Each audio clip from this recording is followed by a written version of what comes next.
Hello, আসসালাম guys. আমার 3 নম্বর বাক্য হচ্ছে, মানুষ সে ব্যক্তি যে মোহাম্মদ সাল্লাহ সাল্লাম এর চরিত্র অনুসরণ করে।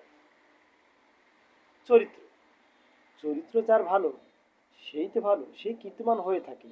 যেমন জিয়াউর রহমান, বঙ্গবন্ধু, সুহরাওয়ার্দী, সোহরাওয়ার্দী, আরও অনেকে অনেকে বলা যাচ্ছে। চরিত্র মানব জীবনের অমূল্য সম্পদ।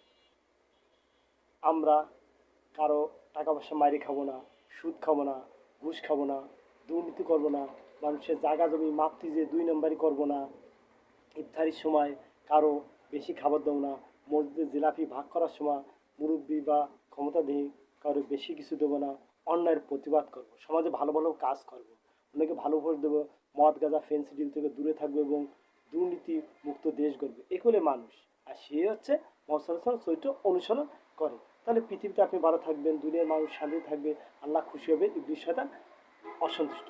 আল্লাহ হাফেজ।